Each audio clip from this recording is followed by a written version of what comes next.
It's another Human First AI marketing podcast. I'm your host, Mike Montague at Avenue 9. You can find us at avenue9.com. My guest this week is Chad Burmeister. He is the host of the AI for Sales podcast. You can find him at chadburmeister.com. He has been an AI influencer for a while now, recognized by Forbes in the Next 1000.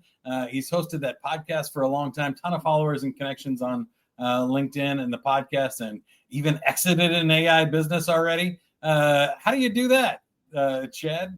You know, hindsight's 2020, right? If I would have exited the year prior to the year that I did, we may have been in a different situation than we are now. But it was a good exit. I'm very happy with the partners who acquired BDR.ai. And I am still the proud owner of the website SDR.ai for someone who might be interested in acquiring such a website in the future. That's great. I'm sure somebody will come up with a reason for that. Yeah, or I'll build another one at some point. So we'll see. Yeah, and now you're involved in data and AI at Informatica, which is another huge company doing data and have been for a long time. So you're all into the happenings and what's going on in the AI world. And it's been a couple of years since you and I have chatted.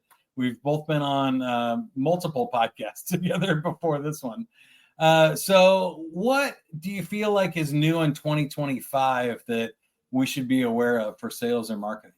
So much has changed in AI in the last 2 years. I remember when my son was at Colorado School of Mines, and he was in his second or third year, and we were out at dinner, and I had just heard of ChatGPT. In fact, I'd been using it for a year, unbeknownst to me, because it was part of a vendor called Nova.ai, and they were using GPT 2.5 way back when to personalize the first sentence of an email. So I got my feet wet 5, 6, 7, probably 7 years ago, using early iterations of GPT, and it would read your LinkedIn profile and it would personalize the first sentence. Well, then when it came out publicly and they changed it from GPT 2.5, it sounded like a code word. I was always like thinking it was a quarterback of the Washington Redskins or something. What is this? What is that? GP3C, whatever. Well, then they renamed it to ChatGPT, and it seems like that's when it really took off. And so I'm sitting at the dinner table with my son, 3 of his roommates, and I showed them the app on my phone, and they tried to stump it. They go, "Oh, let me just put in my homework assignment from last night." Yeah.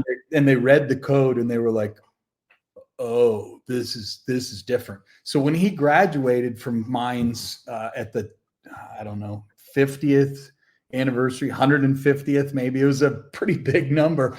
It's been around a long time, but they had people on the screen, quotes of people saying, "Thanks GPT for helping me get through the hardest college in the country."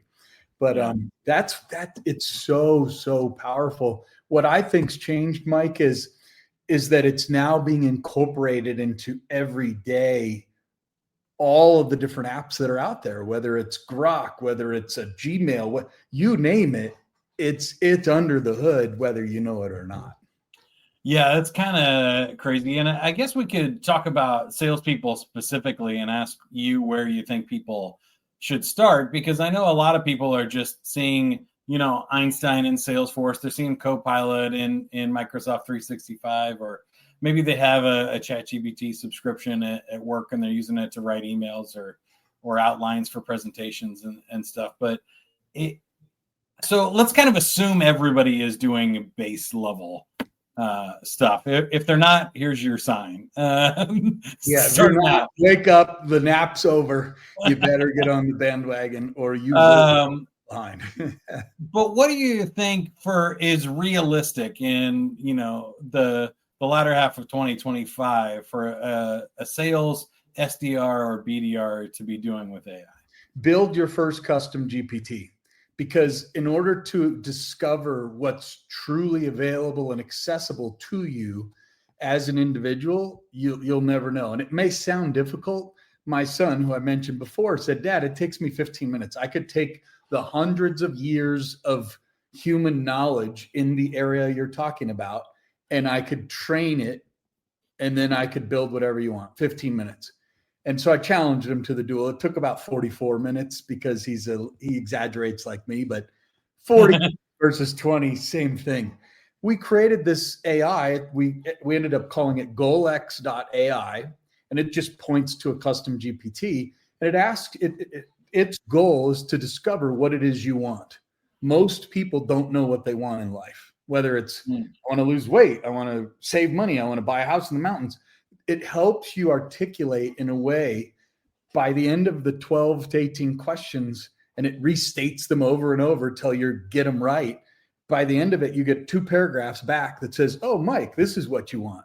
And you go, yeah, I couldn't have even come up with something that cool. But it takes hundreds of years of communications, training, puts it into a GPT, and it was built in 44 minutes. Yeah. That's what it tells you to do. And I think if we take that into like a sales and marketing context, I was doing that for my client this week already. I got a new client and I just collected all of their sales docs, all their marketing, all their sell sheets, all their presentations. You can either put those into like a Google notebook and you can do up to 50 sources and have a knowledge base there and then ask it questions to create your stuff. But I just kind of, I like the custom GPTs and ChatGPT because you can spin them up real quickly and put some key documents in there and then use some of those documents to write instructions to create the ChatGPT. So one of the coolest things about it now is you can just ask AI how to use AI. And so I said, what do I need to know? What are the audience, personas? What are their buying motives? What are the trigger events that, somebody for this new client would have? What are their fears, their worries? What are the competitors like in this space? And started to create this contextual database for the custom GPT. And now if I needed to speak on behalf of the owner, create a new blog post, a new email, whatever it is, it knows all about the company, all about the target audience, all about the service offerings that we have. And it's specifically writing for this company and this use case versus just going to, like you said, all of the world's information and saying, okay, well, here, you and I both know most salespeople miss quota. Over 50% of B2B salespeople miss quota. So if we go out to all of the world, we're going to get some pretty bad scripts. We're going to get some pretty bad. Yeah, you're going to get some bad scripts. You've got to have the right training data. So I'll give you another example, Mike. One of the reps at Informatica, the OG, just like myself, him and I are kind of the OGs of Informatica BDMing. And he's got a way to send an email that will get a 40, 50% open rate. I have one that's 82% right now, a 18 to 20% reply rate. And it's just secret sauce, right? Of how you say what you say and to who you say it to. So if you upload a series of those emails, pre-event outreach, post-event outreach, cold, you upload those into the GPT and say, here, learn this. And then you just upload something. So then I had an oil and gas. Somebody gave me a list of 4 bullets of pain in oil and gas. And there's 5 areas, upstream, downstream, things I have no idea what they even mean. But you add the 4 bullets of the pain, 4 bullets of the value, write the email in this particular rep style, spits it out in a way that is magical, right? When I gave it back to the person, I said, would you change anything? He goes, I would change 1 word. And he goes, by the way, the PS part, he goes, I never even used that in any of my messages that you trained it with. How in the world did the AI know to add a PS that was better than what I could have come up with? Yeah, so, the PSs are great. That's a great little sales tip. But also, I hope people are catching on what's happening here, because what I see when the average person messes up with AI is they try to just write one simple prompt and say, write a sales message for me, or they don't give it the context, or they don't go back and forth and edit with it and play with it and perfect that craft. I think there's multiple steps to this, and it's not a one-shot deal. Is that fair? Well, and that now that we've got this model built, here's another. This is AI or human first conversation, because if it was AI first and you said, okay, now that we've got it trained, all one has to do is take the marketing led email and put it in there and it'll spit out the exact right answer. Well, we did that and it came out with close, but no cigar. So until the model's fully baked out with enough lines of code in it that says, hey, even if you get uploaded something, it can't spit out the other side looking like what it came in as. It needs to be enhanced and made to look more like the other email. So the human in the loop, I just can't, being in this business for 7 years, I thought that at some point you could just hand over the reins. And what I've discovered is that there's a lot of fallacy in that. Do I think in 5 to 10 years, you'll be able to, an AI can maybe in 1 year even sell a fax line for $9.99? Yeah, the commodity kind of stuff. Could it handle my call if I'm on United stuck in Singapore? Yeah, I think it'll probably handle some of that. So there's certain things that it can do, but at the top and in the middle and in all levels, the human in the loop matters more than I ever suspected would be the requirement. Yeah. So tell me more about that. I want to dive into it deeper of maybe what people should be thinking about and what parts not to have the AI try to do, and maybe what parts we should not have humans doing at this point in the sales and marketing process. Yeah. When I wrote the book AI for Sales 6-7 years ago, Dr. Joel Laban wrote the forward and the backward to the book, and he read it twice. He's probably the only person on earth who's read it twice. There's people still buy that book, by the way. Every month I get a statement from Amazon. I'm like, wow, there's a tax return on this one. And it's a 7-year-old book. Right. But he wrote the forward and the backward, and he called out specific functions and tasks within a salesperson's job: writing a proposal, building a quote, building a PowerPoint, discovery questions, filling out your expense report, like all of those things. There were probably 28 of them, if I remember right. And then he called out which ones are the ones that a human should do and which are the ones that an AI could do. And it was surprising that an AI could take more and more of the tasks. The one, and I just had someone on my podcast yesterday about this, named Ari, and building trust. So can AI help you? Sure. If we have a conversation and the AI in a week sends a note, says, hey, you were on my podcast last week, Chad. I hope it went well. Did you have a chance to send this out to your 4,000 subscribers yet? You could automate that task, and that follow-up would build trust. But at the core is the human intelligence and the human looking you in the eye and speaking in a certain way. So how do you, knowing trust is the most important thing. How does a seller learn to enhance that skill?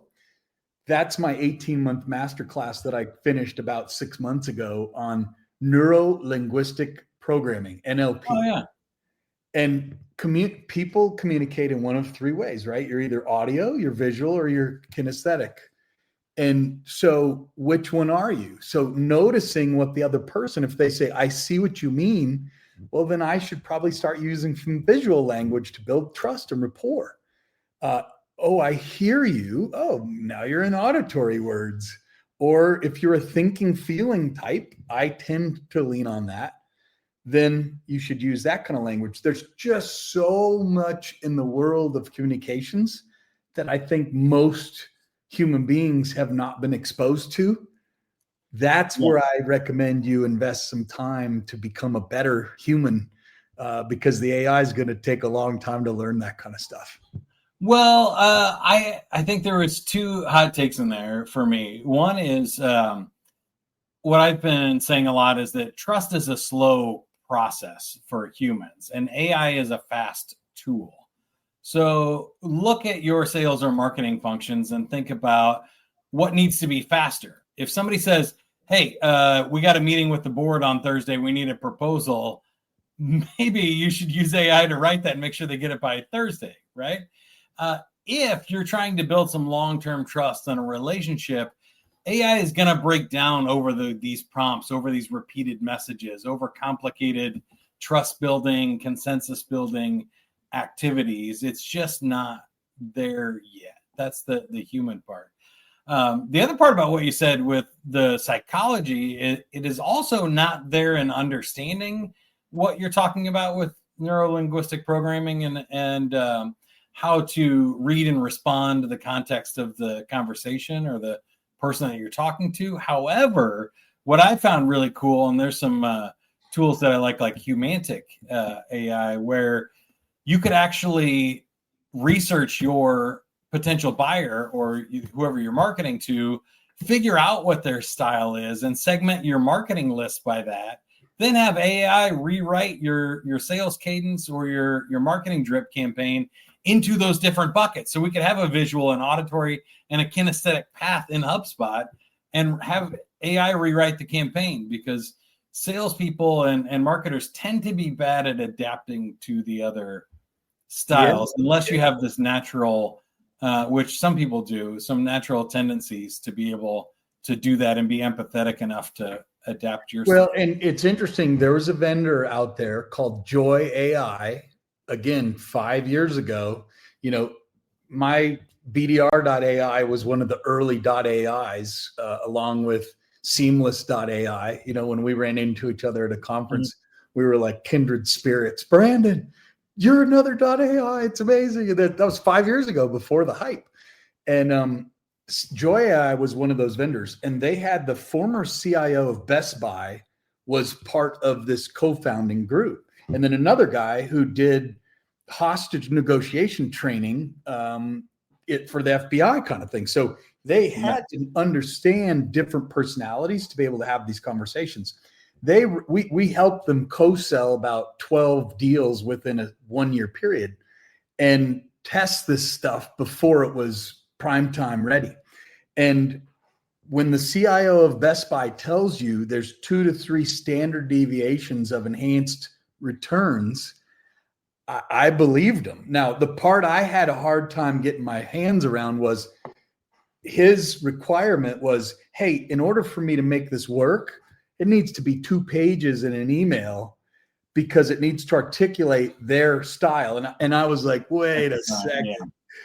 I can't get my arms around a 2-page email. I can get my arms around 2 paragraphs or a couple sentences and then breaking it up into 5 to 7 over a period of time, or a link to the longer article. And that's where we were kind of having to grind the gears a little bit during those times. But yeah, it's gotten a lot better in the last couple of years. It's starting to look really short. I think it depends on how prolific people are and what you're selling, right? But if you're selling to somebody that's on LinkedIn and regularly publishing posts, it's not hard to get enough context to figure out what their disc personality style is, or their preferred NLP style there. Yeah. But if it is somebody that's truly private, not online, and uses very short words, it's still pretty tough.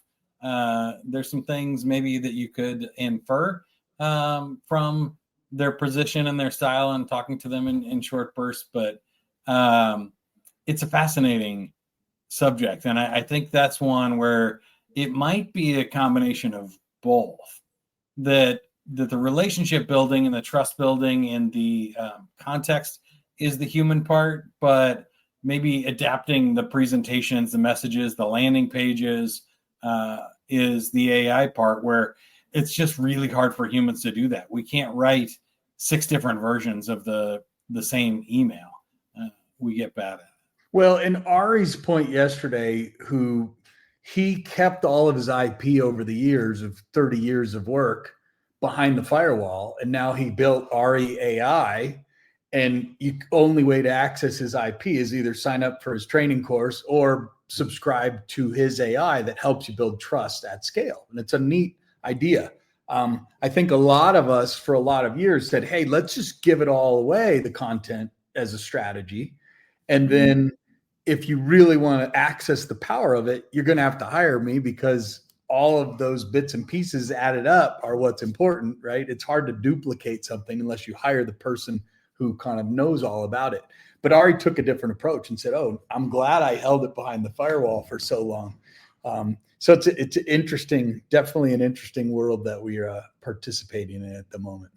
Yeah, I'm wondering if you see any other big trends, because you just hit that one for me, which I've always been a build it publicly kind of person. And that's what we're doing here, having this conversation while we're recording it and sharing it out in the world, mostly for SEO and now AIO or AEO, whatever you want to call it Well, now. so let's That, go like, there having because your I've got a information good be example. discoverable is a good thing, but also that means that, like, all the world's information is already out there. There's no more information businesses. I think intellectual property is kind of dead. Well, Josh Braun publishes a lot publicly. So at one point, I uploaded an email and I said, "Hey, make it more like a Josh Braun email." And so his IP was available in GPT, and it just did it. So that's a good example of he's put it out there, and he's doing fine, right, with that strategy. Exactly. Yeah. Like Josh Braun, more power to you. I love the guy. His emails are amazing. He's just an amazing person. He's a good family guy with this. I mean, what a cool dude that guy is. JB, Josh Braun. But there's another person, my NLP coach, who's been doing it for 30 years. And she came to me and she said, "Chad, I have every class recorded on audio that I've ever done for 25 years. I've got the workbooks, which I have in my bookcase, of 2 big workbooks." And so I was like, "All right, let's start training the model." So we took one full class, converted it into text because it was all audio. It wasn't, so that took the most time. That was about 7 hours worth of effort. And then we converted it into text. And then we trained the model. GPT can't consume 250 small text files. So you have to combine them. It's a little bit of work. But now you have it. And then we said, "All right, we want these chapters in the book." And what it was putting out, quoting texts from the interactions from the classes.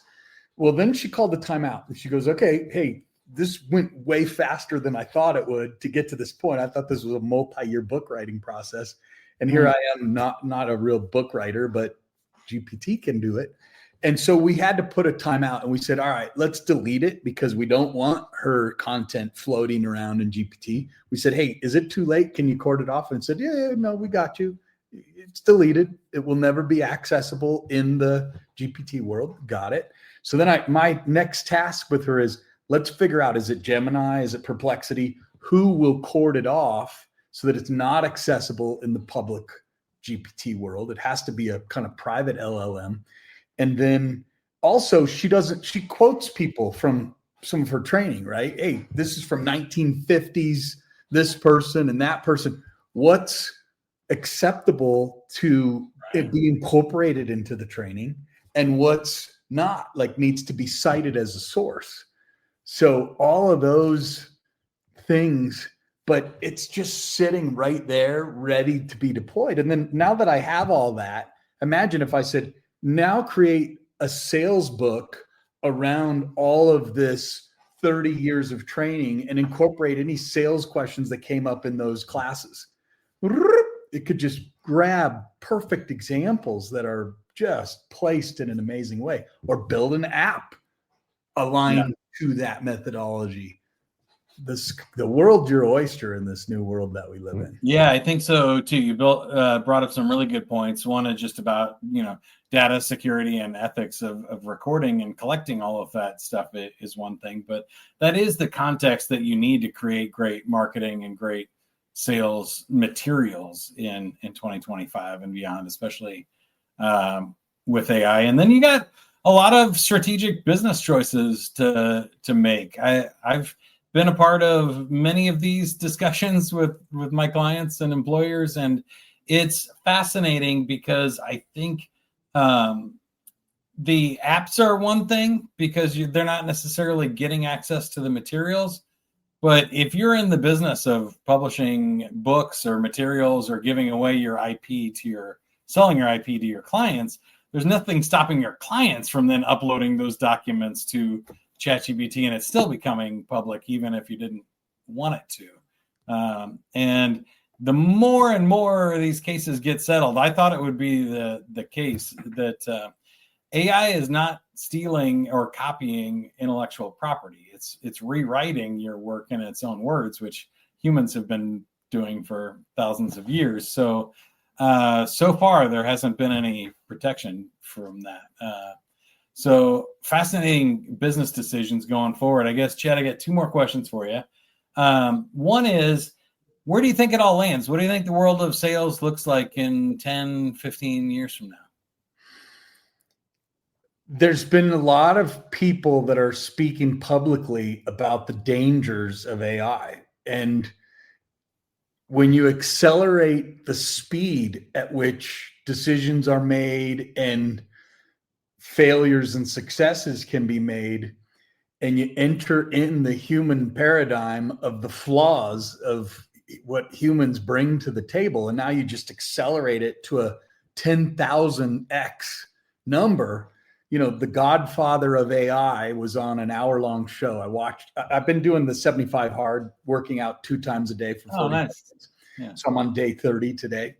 And so it gives me a lot of YouTube time where I'm watching a lot of AI related content lately. And the common theme is, and there's 5 or 6 vectors where this thing could run away with it all. And so let me just share this one thing. I had this guy on the podcast the other day, and they go in, they're called originality.ai. So they will read the originality, like of our conversation. It's 100% original talk. So it grade us as 100% original talk. It went in, and they worked with a publisher who was about to buy another big publishing house, and they wanted to find out how much was AI generated versus personalized. And they're looking for like 10, 15% AI. And they found some that was 80 to 90% AI. And it's like, oh, whoa. Now, but here's the scary part. When one of these articles was written about mushrooms, if you tried the wrong mushroom, you could die.